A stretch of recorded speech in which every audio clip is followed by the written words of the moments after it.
Christ is born. Glorify him. Hello and welcome to Attention Span Labs. I'm your host, Michael A. DiBaggio. Now, my teacher assigned me a theme to write for homework for the holidays entitled, What I Got for Christmas. Now, I don't feel like writing, so I'm going to instead record a video. So these are some of the things that I got for Christmas. My kids were asking me if, more or less why like the gifts I got weren't wrapped, and why Santa Claus, they seemingly weren't from Santa Claus. And I was like, well, kids, the sad truth is that when you get older, Santa Claus doesn't bring you gifts anymore. Anyway, but these are some gifts that my wife bought for me. She bought them in spirit. It was my money because I'm the only one that works outside the house to earn money, but it's good because my wife works very hard inside the house, trying to keep it clean and doing the wash and cooking and taking care of the kids and homeschooling our children. So, which is extremely important, and I do not mock or deride that in any way. And I think that is an ideal role for a woman to play. So if there's any women out there watching, which YouTube tells me there isn't, but by all means, do not be ashamed of not taking on a quote unquote career, because all you're doing then is working. You're a slave for someone else when you could be working to make you. Obviously somebody has to work to bring home money, but it's much better for one of you to stay home and take care of the kids. And there's nothing at all shameful about that. In fact, it's a very exalted position. So anyway, one of these for a little while, she got me these set of 15 millimeter pike and shot era minis. These are from By Fire and Sword. Of course, I got a box of winged hussars. I'm not going to open them because they're shiny metal and they're going to be hard to see. But these are 15 millimeter. You get 18 in a box. And then I also got a set of Polish-Hungarian infantry with muskets, musketeers, and they have brass banner poles. I've been wanting these since Historicon when I neglected to pick up a set, but I was lucky to be able to get from the manufacturer. And then also this rule book, the By Fire and Sword Historical War Game. This was an Origins Award nominee in 2014, so it says up there. This is very much a wargamer's war game. It's well illustrated, well organized, but assembling formations and giving orders and so forth is very important. It's not like Warhammer or one-page rules. There's a lot more. It's a lot more gauged for the time period, the actual capabilities of troops as far as like executing orders and obeying orders, and are they in the correct formation and things like that. But haven't played it yet. Looking forward to it. I don't know when I'm going to play it because absolutely no one else I know has any miniatures for it. But we'll see someday. I am part Polish, so of course, and everybody loves the winged hussars. So that's why I got. So this is actually made by a Polish company called, if you can believe it, Wargamer Design Studio.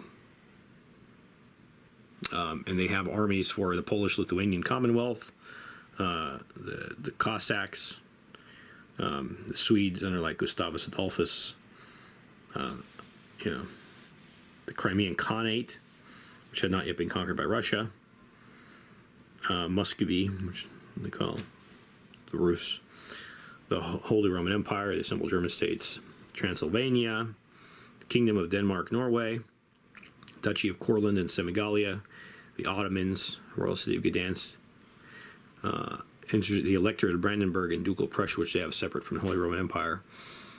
But but they have quite a large assortment of minis, and this is stuff. He's very explicit about what the game is about. It's a battle system developed by the Wargamer Company, based on 17th century. This would be pretty much the first half of the 17th century. Fought by the Polish-Lithuanian Commonwealth with its main opponents, the Ottomans, Muscovy, Sweden, the Crimean Khanate, and the Cossacks. So, anyway, looking forward to this one. It's a very interesting book to me by Mr. Henry Hyde. Martinstaat, 1744. It's a detailed wargame campaign set in a fictitious world. It's a campaign diary for this imagi-nations campaign that Henry Hyde, who you've probably heard of, ran in the 1990s between two fictional, mid 18th century opponents in a fictional country, and they, what this is not a campaign book of like how to play it yourself. It's a diary of his campaign and what went into it and what he was trying to accomplish, and the interesting things that happened, and the setbacks and glorious victories, and the how they painted the regiments. It's a very, very interesting book.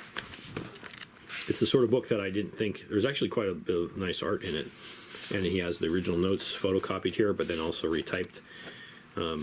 It's the sort of thing that I didn't think there was any interest at all in the field of wargaming, but exactly the kind of book that I would like to produce one day for my own campaigns.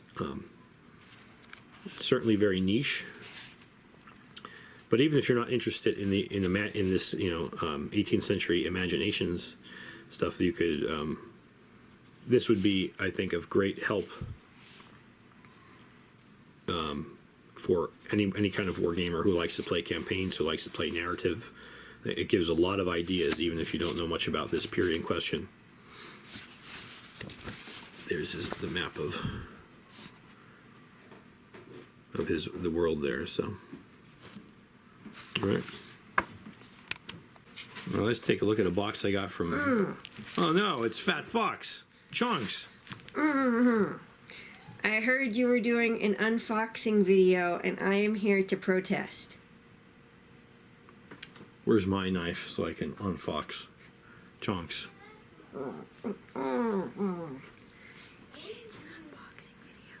It's actually an unboxing video. Unboxing. What? Oh. Oh, I'm so embarrassed. Oh. Okay, we're good then. I'm gonna go have a cookie. If there's a bad pun involved, you know my wife is involved. Let's take a look at some minis I got from Ironclad Miniatures.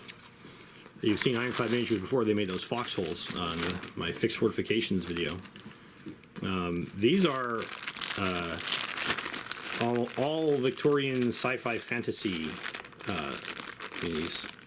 I'll just show you them quickly because they're unpainted. You're not going to, again, I got Victorian era Ghostbusters.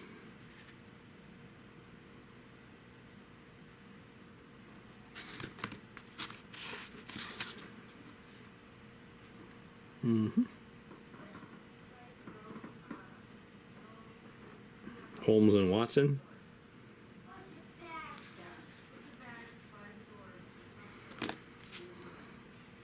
A gun mall. Let's see what else we got.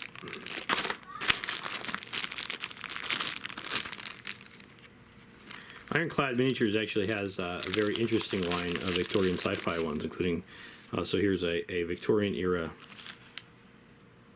come on, focus, Dr. Octopus. He has a variety of arms that you bend and put onto his backpack here. Go onto his back. Dr. Octavius, he calls him.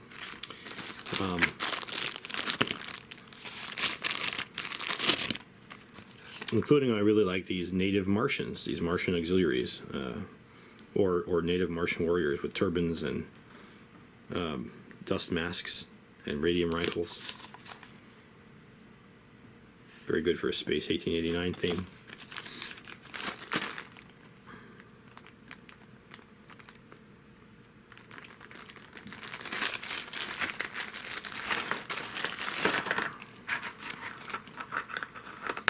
Here's some more Martians. These are Martian hillmen, bandits.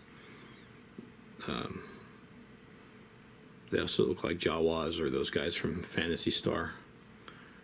What are they called? The guys that look like Jawas in Phantasy Star. Oh, my wife would know.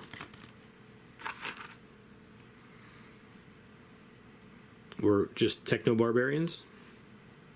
If you want to do a Warhammer 20k kind of thing. But great for a Space 1889 type scenario.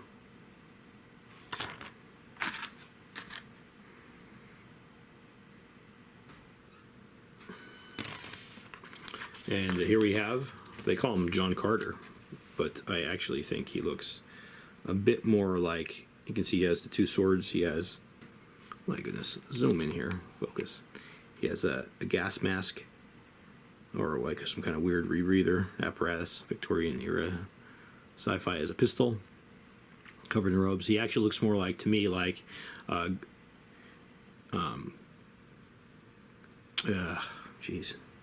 Gulliver Jones from the League of Extraordinary Gentlemen, Volume 2, which of course John Carter was also in, but I don't remember, I could be wrong, but I don't remember John Carter wearing this getup.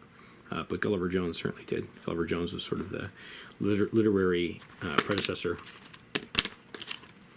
of John Carter. A very interesting short story to read as well. But very cool figure. And it goes well with the Deja Thoris figure that I already have, and the Taurus Targus figure as well. So here is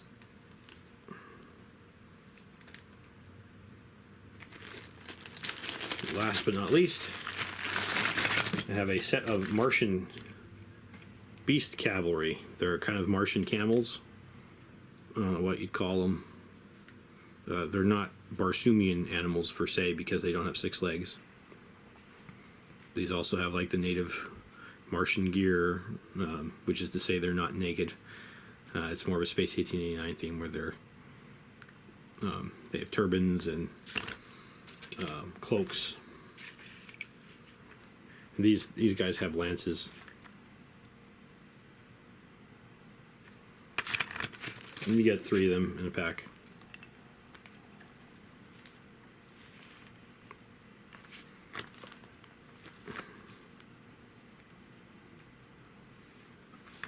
These are very cool minis, and it's not easy to find 28 millimeter scale sci-fi, fantasy, Victorian era stuff. I don't know, maybe it is. Maybe you know a lot of companies that make them, but Ironclad definitely makes them, and so I recommend you check them out. Show the old Martian caravan going across here. I wish somebody would make some harassa from Out of the Silent Planet or Sorns to go with them. The Ironclad Miniatures does also make a tripod, I believe. I don't know if it's scaled to 28 millimeter. They're more like a 15 millimeter thing. But anyway, and now I'm going to do a surprise unboxing because I got some boxes in the mail today. My wife says, here, do an unboxing video. People love unboxing videos. I don't know about that, but we're going to see. I don't actually even know that they're miniatures in there. I assume they're miniatures, but the timeline surprises me a bit. So I'll be with you in a minute. Okay, on with the unboxing. If these are minis, then they will be painted bolt action minis that I got on eBay. So let's see. Before I go into too much about them, I'll open them. Try not to slice my own body to ribbons here. It's packed very well. I don't hear anything moving around inside. What is it? What is it? Oh, it is indeed bolt action stuff. So I already have a ton of bolt action, including some stuff that I haven't printed yet. But so why did I go out and get painted minis from eBay? Well, I just thought, you know, let's face it. Even if you spend a lot of time building and painting minis, you always have more to go. And sometimes you just want to have stuff. Sometimes you don't want to pay for minis that are just going to add to your pile of work to do. But you're able to find sometimes people selling, decently painted minis for relatively inexpensive on eBay. And here indeed is a Stu, which is not to be confused with a Stug, but it's basically a Stug, but this is the howitzer on. And it looks like it's very nicely weathered, actually. And so they have, and the whitewash is for winter troops. I don't have any winter troops, so we were talking about playing more winter campaigns. But I got this for a very reasonable price on eBay. People just like they're done with their army, or they have too many, or they want to clear out room, and so they have decently painted minis. Or even if they're like not so decently painted, you go out and buy them for sometimes cheaper or just a little bit more than you would for like a brand new set that you have to build and paint completely and just touch them up a bit. But this one is missing its machine guns, I think, unless they're in here. But let's come with this data card. I already do have a Stug, but the reason why I wanted to get this Stug in particular, well, I wanted to get some to sort of fill out forces for when I play. Like, I have an American army, I have a German army, and I have my friend Jeff has a Japanese army, my friend Russ has a Russian army. But when I host games at a convention or something, I'm limited to sort of the forces that I have. If I could run a much larger game if I had a bunch more vehicles and stuff. So I bought some. Well, let's see what's in the other box. But there's a Stug, and this was only a few bucks more than the whole new set would come with. So let's take a look at it.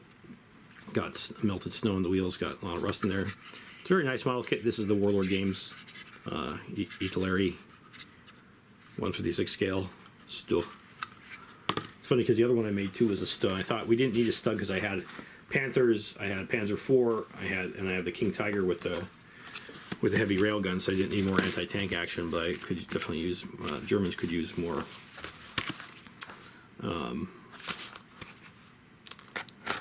burst artillery support. Let's see what's in here. I assume this is also from eBay because I can't imagine what else it is.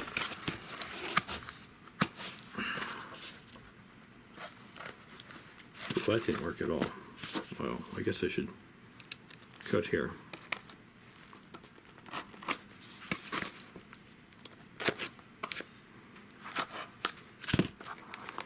Very difficult to open this with the camera directly in front of me.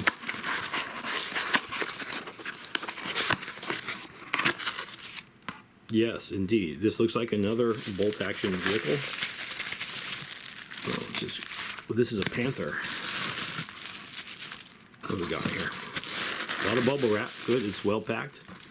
This seller is a very, very good seller. I'm forgetting completely who it is, but thank you to both of them. So let's see what's in here. This is a Panther. Oh, this is a 3D printed Panther, which is just fine. And I paid, I think, like $30 for this. And yes, I have my own 3D printer. Yes, I have another Panther, but it's good to have a bunch of the same vehicles. So this is 3D printed, but it's nicely painted.